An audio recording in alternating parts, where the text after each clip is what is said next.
Oi pessoal, sejam bem-vindos novamente. Nesse vídeo, o segundo e último do curso de extensão Filosofando em Comunidade, nós falaremos sobre como aplicar a metodologia do Lippmann em sala de aula. Para a elaboração e fundamentação desse curso, foi necessário um estudo bibliográfico das obras do Matthew Lippmann, que é o idealizador do programa, os seus colaboradores e alguns comentadores. O programa criado por Lippmann consiste na criação de uma comunidade de investigação filosófica dentro da sala de aula. Trata-se de um espaço reflexivo, onde os alunos podem dialogar sobre temáticas pertinentes e que podem ser guiadas de acordo com seus interesses, enquanto são mediadas pelo professor. Nesse ambiente, os jovens terão a oportunidade de se posicionar de forma crítica, de aperfeiçoar a comunicação, a cooperação e desenvolver habilidades de investigação, interpretação e habilidades de raciocínio, como construir hipóteses, contextualizar, generalizar, formular questões, formular relações de causa e efeito, habilidades que são essenciais para a autonomia de pensamento. A proposta desse curso é voltada para os alunos do segundo ano do ensino médio na aula de filosofia, mas, como dito anteriormente, o método é baseado na prática do filosofar, então ele pode ser aplicado em qualquer componente curricular, inclusive um pedagogo pode aplicar na sala de aula, na educação infantil ou nos anos iniciais, enfim, até na aula de biologia se quiserem. Para planejar minha aula, eu procurei uma habilidade a ser desenvolvida pelos alunos do segundo ano do ensino médio, segundo a BNCC, a Base Nacional Comum Curricular. Eu escolhi os conteúdos abordados, elaborei as questões norteadoras e eu estipulei o tempo necessário e também elaborei um material e uma avaliação da aula. A habilidade escolhida tem o nome de EM13CH S501, que é ensino médio, né, do primeiro ao terceiro ano, ciências humanas e sociais, 501. Analisar os fundamentos da ética em diferentes culturas, tempos e espaços, identificando processos que contribuem para a formação de sujeitos éticos que valorizem a liberdade, a cooperação, a autonomia, o empreendedorismo, a convivência democrática e a solidariedade, mais especificamente a habilidade de relacionar ética e moral. Os objetos de conhecimento são introdução à ética, o eu racional, autonomia e liberdade. Essa habilidade faz parte da competência específica número 5, que é identificar e combater as diversas formas de injustiça, preconceito e violência, adotando princípios éticos, democráticos, inclusivos e solidários e respeitando os direitos humanos. Ela também perpassa a competência específica número 6, que é participar do debate público de forma crítica, respeitando diferentes posições e fazendo escolhas alinhadas ao exercício da cidadania e ao seu projeto de vida, com liberdade, autonomia, consciência, crítica e responsabilidade. O tempo da aula estipulado é de 1h30, então o ideal é fazer com 2 aulas seguidas. Antes de iniciar a dinâmica, a sala deve ser organizada em um círculo ou de modo que todos consigam olhar um para o outro, inclusive para o professor, né, que vai estar em algum lugar desse círculo. O único material utilizado nessa aula é o famoso bastão da fala, ou também bastão que fala. Esse instrumento ele era muito utilizado por indígenas em reuniões ou círculos de conversa, né, contação de histórias, para organizar o diálogo. Quem segura o objeto deve falar e os outros que não estão segurando o objeto vão ficar ouvindo. Essa técnica ela é muito utilizada também em reuniões e rodas de conversa em empresas ou escolas também, porque ela oferece um momento de fala adequado e um momento de escuta adequado e assim ela promove o respeito durante o diálogo. Na conversa, ele pode passar de mão em mão ou ele pode voltar sempre para o meio da roda quando a pessoa termina de falar. Eu, particularmente, prefiro passar de mão em mão, pulo quem não quer falar, né? Não obrigo ninguém a falar. E caso alguém queira se antecipar, eu também pulo para frente, se todo mundo estiver de acordo. Há um tempo atrás, eu vi um vídeo na internet sobre essa técnica em empresas e a apresentadora do vídeo, ela ensinou a fazer um bastão da fala que era adequado ao contexto. Então, ela fez uma lâmpada e que simboliza as ideias, né? E eu achei perfeito para nossa aula, então eu fiz uma lâmpada igual. Os materiais que eu utilizei foi uma lâmpada de LED, dessas de plástico que são baratinhas, né? Uns R$ 10 a gente encontra material de construção. E tinta acrílica amarela, que foi a única que eu achei, e um pincel. Aí eu dei 3 mãos na lâmpada e ela ficou assim, eu achei que ficou perfeita. Dá até pra pintar mais um pouquinho, mas eu achei que tá bom. E ela vai ser o nosso bastão da fala, né? Ela é de plástico, ela é bem resistente. Ela não funciona mais, eu peguei ela aqui em casa, mas a gente encontra material de construção também. Como eu disse anteriormente no último vídeo, o papel do professor é o de mediador. Ele deve incentivar e facilitar o diálogo de modo a conduzir para um diálogo racional e bem organizado. O professor deve estar sempre atento às disposições dos alunos.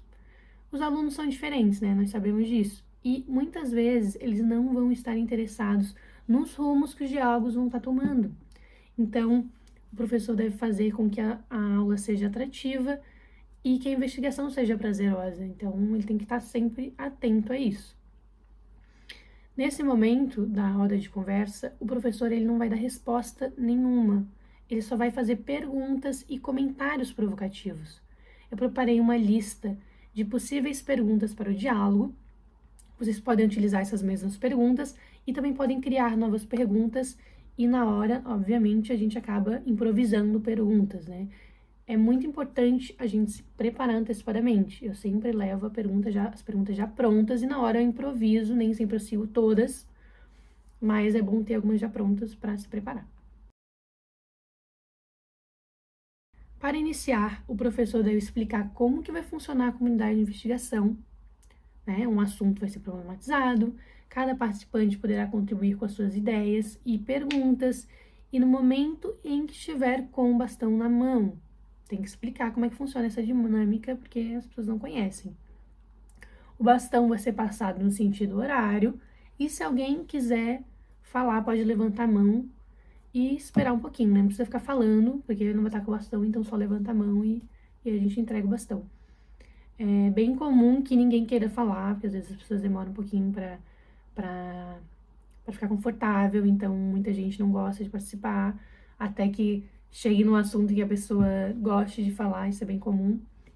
Então, acontece a gente ter que pular a vez e às vezes mudar o sentido, mas não tem problema. A primeira pergunta a ser feita é se os alunos sabem o que é ética. Então, depois a gente pergunta o que é moral.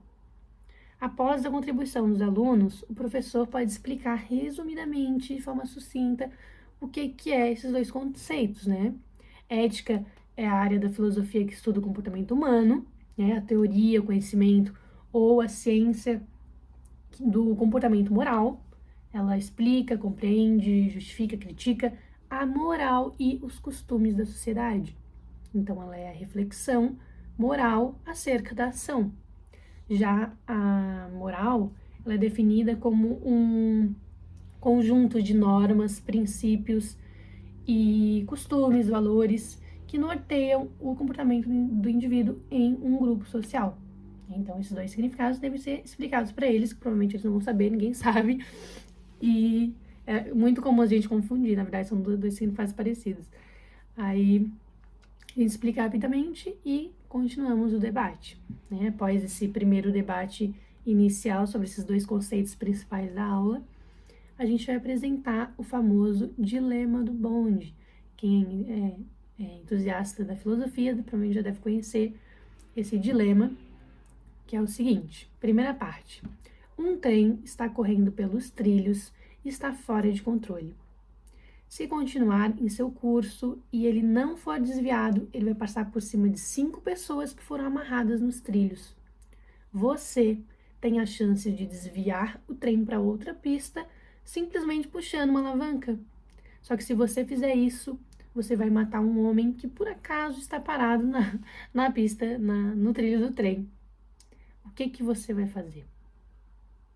Nesse momento, os alunos devem responder e o professor e os colegas devem fazer perguntas de acordo com as respostas.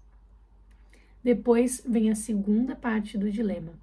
Um trem desgovernado ameaça matar 5 pessoas. Um homem muito pesado está sentado em uma parede de uma ponte que passa sobre a pista. Você pode parar o trem empurrando-o da ponte para a pista em frente ao trem. Ele vai morrer, mas os 5 serão salvos.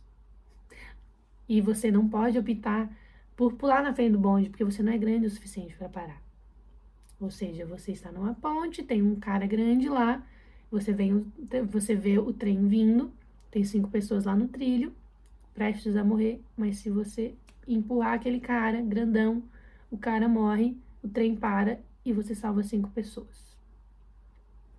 Novamente, nesse momento, os alunos devem responder e o professor e os colegas devem fazer perguntas de acordo com as respostas deles.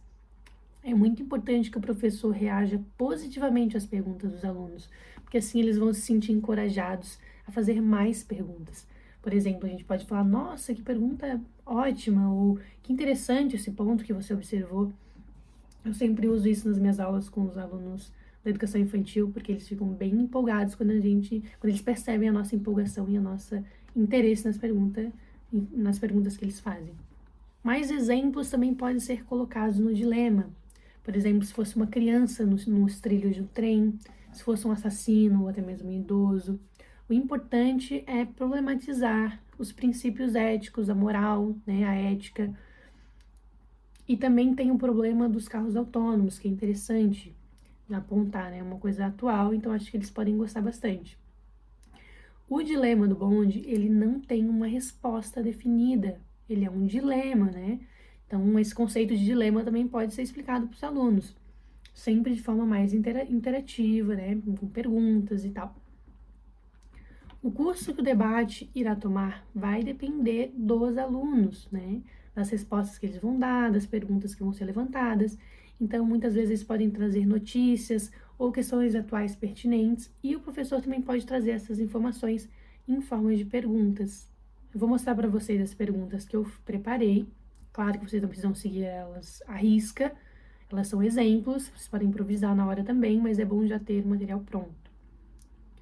Então, eu começo com a pergunta, qual que é o problema em questão? O que esse problema me diz? Como que a gente pode resolver esse problema? Em quantas ideias diferentes a gente consegue pensar para resolver esse problema? Né? Nós podemos resolver de outra forma? Como que isso é semelhante de, ou se isso é diferente de? Como que você chegou a essa conclusão? Com base em que você afirma isso? Você pode justificar na sua resposta? Por que você concorda ou discorda, né, com essa ideia? Você pode dar um contra-argumento? Por que deveríamos salvar o máximo de vidas possíveis, se é que é o caso, né? É correto matar um homem inocente por uma boa causa? A sua escolha pode ser considerada uma atitude ética? A sua atitude está de acordo com os valores morais da nossa sociedade? Você pode dar exemplos de valores morais da nossa sociedade? Essa atitude está de acordo com os valores morais de qualquer sociedade do mundo? Essa atitude seria considerada moral na antiguidade? Essa atitude pode ser considerada moral no futuro? A atitude tomada naquele caso faria você uma pessoa melhor? Não. A atitude tomada naquele caso faria de você uma boa pessoa? O que é uma boa pessoa? Se você é uma boa pessoa, isso significa que você nunca fez maldades? O que é uma pessoa má? Se você é uma pessoa má, o que precisa para se tornar uma pessoa boa? Você acha que sempre pode haver bem no mal e mal no bem? O que você aprendeu com a aula de hoje? Essas foram algumas respostas que eu já deixei pronta. Podemos inventar novas na hora e provavelmente inventaremos novas na hora, porque a gente não vai, por mais que a gente planeje, não vai ser tudo exatamente como a gente planeja, né? Como qualquer aula. E tá tudo bem. O desempenho dos alunos deve ser avaliado e pode ou não receber uma nota no final. Eu preparei alguns critérios avaliativos e pontos a serem observados. Os critérios de avaliação são: o aluno participou do diálogo, o aluno respeitou a vez de falar dos colegas, o aluno fez perguntas para os colegas, o aluno identificou os processos que contribuem para a formação dos sujeitos éticos. É importante a gente observar também outros aspectos do diálogo. Por exemplo, o aluno expressa suas ideias de forma clara e coerente? O aluno encontrou razões convincentes para justificar os seus pontos de vista? O aluno teve dificuldades em aceitar a opinião dos colegas? O aluno foi capaz de mudar de opinião? O aluno foi capaz de fazer relações de causa e efeito? O aluno foi capaz de contra-argumentar? O aluno foi capaz de contextualizar? O aluno foi capaz de construir hipóteses? É importante a gente observar esses pontos para que a gente saiba se os alunos já desenvolveram alguma dessas habilidades de raciocínio ou se eles ainda estão desenvolvendo, e também com o tempo a gente percebe, né, a gente vai anotando e percebe o desenvolvimento processual dessas habilidades. Lembrando que essa metodologia pode ser aplicada em qualquer nível do percurso formativo dos alunos, desde os anos iniciais até o ensino médio, adaptando a cada contexto, cada disciplina, variando as habilidades e os conteúdos visados no planejamento e, é claro, de acordo com a BNCC. Espero que vocês tenham gostado do curso. Esse foi um tema que eu escolhi com muito carinho, porque eu realmente acredito nessa proposta. Eu já tive a oportunidade de aplicar algumas vezes na sala de aula com meus alunos do segundo ano do ensino fundamental e eles gostaram bastante das investigações. Se vocês quiserem fazer perguntas ou dar sugestões, podem comentar aqui embaixo. E se vocês aplicarem a metodologia, me contem o resultado que eu vou ficar muito feliz em saber. Façam uma ótima aula e até a próxima!